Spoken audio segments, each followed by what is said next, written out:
Здорово, народ. Меня спрашивают: Леха, а что ты подвал не закапываешь? Ну, тут слегка намело. Ты, думаю, видно, да, сколько? В общем, вообще там не видно, где там, чего, как там. Старался со всех сил, но в этом году не получилось. Жалко, обидно, но ничего. В общем, сегодня ничего интересного не будет. Промотался я за литьем. Ездил в Домодедово, по-моему. Ну, так, в общем, куда-то туда. Там такие дебри. В лес было проще сходить. К сожалению, не взял камеру. Там столько интересных кадров было. Да и сама история была такая четкая. Поехал с телефоном по 2 ГИС. Договорились, там адрес будет. Когда вышел на улицу автобуса, 2 ГИС отключился. А там нужно было идти только пешком. То есть там только с города есть заезд. Ну, обходить, естественно, из Подольска обходить вообще не вариант. Через тропинки, через эти пошел по 2 ГИСу. И телефон сел. И все, получается, я запомнил только 2 последние цифры. Номер дома. И все. Гулял там, спрашивал, а там село такое, знаете, в общем, на москвича смог, типа, москвич. Кое-как смог объяснить, что кроме домов еще есть владение. То есть написано такое вот это владение 7. Такие, владение, что такое? Типа есть дома, владения здесь нету. Я говорю, владение, говорю, такое, говорю, пристройка, говорю, строение, склад. Короче, 6 часов меня не было. Но не зря съездил, нашел закладчика. Точнее как, телефон сел, нашел того, кто на складе был. Он вообще не в курсе, что сегодня должен прийти, что с кем договаривался. В общем, короче, показал ему денежку, дал 500 рублей, мы с ним все порешали. В общем, что купил, сейчас покажу.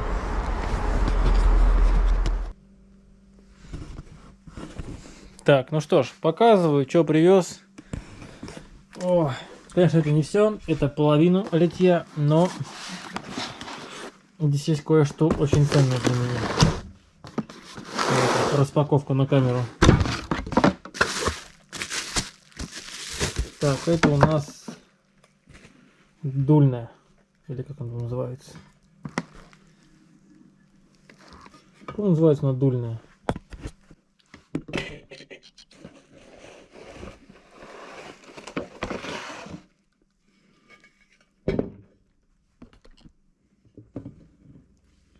Блин, тяжелая, прям таки мощненькая. Так, что-то не понял, где начало, где конец.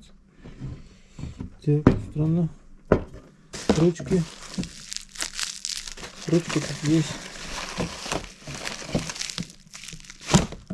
Это, наверное, просто перевернуто. Ладно, потом спрошу, что здесь по инструкции.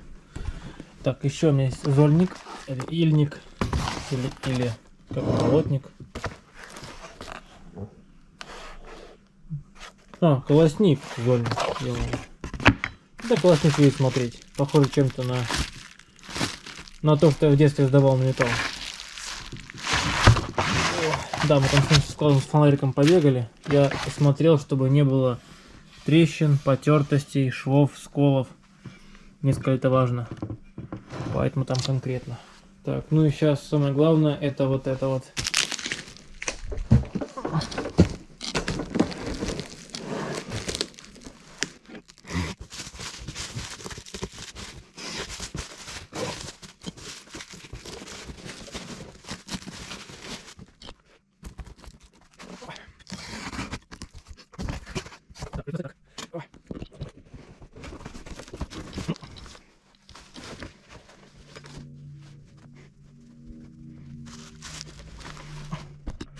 Фу, вот эта красота. Я вручную таскал. Ну ладно, ничего страшного. Тоже внимательно смотрел, как предупреждали. Без сколов, чтобы без царапин. Фу, тяжелюная, 16 килограмм. О, вот эта вещь. 410 на 410. Вообще супер. Ой. Тоже без сколов, без всяких там приключений. Все четко смотрел. Фу, я прям чувствую, тепло пошло. В общем, камин скоро будет. Ну, непременно. Но детали нужно еще докупить. Следующая, наверное, большая покупка будет это кирпич. Фу, не тяжеленная вообще, но она красивая. Мне прям вот нравится. Она такая приятная. Там были еще другие варианты, но мне не понравились. Понравилось вот это. Было еще просто квадратная, стандартная, но она по сочетанию не подходила. Фу, я устал, все, я пошел кушать, спать, за печенюхой. Завтра увидимся, вечерком, может, еще поработаю над своим гипсокартоном. Все, давайте, пойду радоваться и греть душу.